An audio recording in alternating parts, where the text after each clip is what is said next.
Baik, jadi di sini saya akan menjelaskan tentang konsep dasar auditing. Nah, auditing merupakan salah satu pilar penting dalam dunia akuntansi dan keuangan, khususnya di sektor perbankan. Secara umum, auditing adalah suatu proses pemeriksaan secara sistematis dan independen atas laporan keuangan, catatan akuntansi, sistem pengendalian internal, serta bukti-bukti terkait untuk menilai apakah laporan tersebut telah disusun secara wajar sesuai dengan prinsip akuntansi yang berlaku umum. Selanjutnya yaitu tujuan utama auditing, yaitu untuk memberikan opini atas kewajaran laporan keuangan sehingga pihak eksternal seperti investor, kreditur, regular, dan masyarakat dapat memiliki keyakinan terhadap informasi yang disajikan. Dalam praktiknya, auditing tidak hanya mencakup aspek keuangan, tetapi juga aspek kepatuhan, efisiensi, operasional, dan efektivitas pengendalian internal. Selanjutnya, jenis-jenis auditing dalam perbankan antara lain, yang kesatu ada audit eksternal, yang dilakukan oleh auditor yang independen dari luar perusahaan untuk menilai kewajiban laporan keuangan.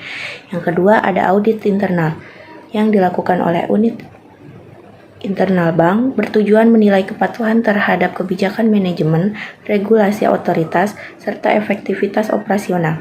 Yang ketiga ada audit kepatuhan atau compliance audit, yang dimana audit kepatuhan tersebut berfokus pada pemeriksaan kepatuhan bank terhadap peraturan perundang-undangan, peraturan OJK, Bank Indonesia, maupun ketentuan internasional seperti Basel Accord. Yang terakhir ada audit operasional, yang dimana audit operasional tersebut lebih menekankan pada aspek efisiensi dan efektivitas sistem serta prosedur operasional bank.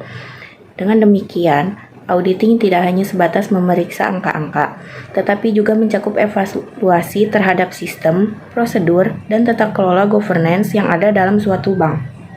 Selanjutnya, standar akuntansi bank. Dalam menyusun laporan keuangan, bank harus mengikuti standar akuntansi yang berlaku. Di Indonesia, standar tersebut dikenal sebagai Standar Akuntansi Keuangan atau disebut SAK yang diterbitkan oleh Ikatan Akuntan Indonesia serta sebagian besar sudah mengadopsi International Financial Reporting Standard. Di sini saya akan menjelaskan tentang standar akuntansi bank. Ada beberapa standar penting yang berkaitan dengan sektor perbankan, ya, antara lain PSAK 1 yang berisi tentang penyajian laporan keuangan yang mengatur komponen laporan keuangan atau disebut laporan posisi keuangan, laporan laba rugi, laporan perubahan ekuitas, dan laporan arus kas, dan catatan atas laporan keuangan. Ada juga PSAK 50 dan PSAK 55 yang berisi tentang revisi, dan PSAK 71 yang berisi tentang instrumen keuangan, mengatur klarifikasi, pengukuran, pengakuan, penurunan nilai atau yang disebut impairment, dan pengungkapan instrumen keuangan. Ada juga PSAK 71 yang menggantikan PSAK 55 dan menggunakan model expected credit loss atau disebut ECL untuk cadangan kerugian kredit. Ada juga PSAK 60 yang mengungkapkan instrumen keuangan menuntut bank mengungkapkan resiko-resiko utama, yaitu resiko kredit, resiko likuiditas, resiko pasar, serta strategi manajemen risikonya. Ada juga PSAK 72, pendapatan dari kontrak dengan pelanggan, mengatur pengakuan pendapatan berbasis prinsip 5 langkah pengakuan pendapat.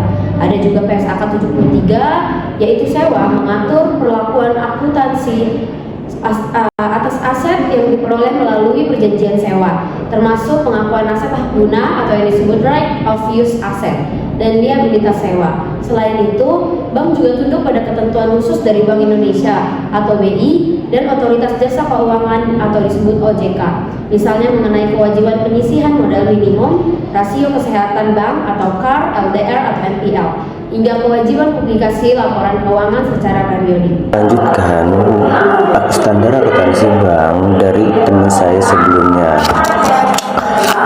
Dengan adanya standar akuntansi, laporan keuangan bank dapat dibandingkan compatibility, relevance, andal, reliability, dan dapat dipahami understandability oleh para pengguna. Hubungan auditing dengan standar akuntansi bank. Auditing dan standar akuntansi merupakan dua aspek yang tidak dapat dipisahkan. Standar akuntansi bank menyediakan kerangka aturan bagi penyusunan laporan keuangan, sedangkan auditing berfungsi sebagai mekanisme evaluasi apakah aturan tersebut sudah dipatuhi atau belum. Contoh hubungan keduanya, audit internal maupun eksternal, menilai apakah pencadangan kerugian kredit CKPN yang dibuat bank sudah sesuai dengan ketentuan dalam PSAK 71. Auditor memverifikasi apakah bank sudah mengungkapkan risiko kredit, risiko pasar, dan risiko likuiditas secara transparan sesuai PSAK 60. Auditor memeriksa kewajaran pengakuan pendapatan bunga biaya provisi maupun dengan keterlambatan dengan merujuk pada PSAK 72. Auditor menilai apakah pengakuan aset hak guna dari kontrak sewa sudah sesuai PSAK 73. Hubungan auditing dengan standar akuntansi bank. Hubungan tersebut menunjukkan bahwa standar akuntansi memberikan pedoman teknis, sementara auditing memberikan penilaian independen terhadap penerapan standar tersebut. Dengan demikian, keduanya saling melengkapi dalam menciptakan laporan keuangan bank yang transparan, kredibel, dan juga sesuai regulasi. Adapun kesimpulan dari PPT yang kita jabarkan, dapat disimpulkan bahwa auditing dan standar akuntansi bank memiliki keterkaitan yang sangat erat. Auditing berfungsi sebagai proses evaluasi independen untuk memastikan laporan keuangan bank bebas dari salah saji material, akurat, dan dapat juga dipercaya. Sementara itu, standar akuntansi bank menjadi acuan dalam penyusunan laporan keuangan yang sesuai dengan ketentuan nasional maupun internasional. Sekian presentasi dari kami, terima kasih.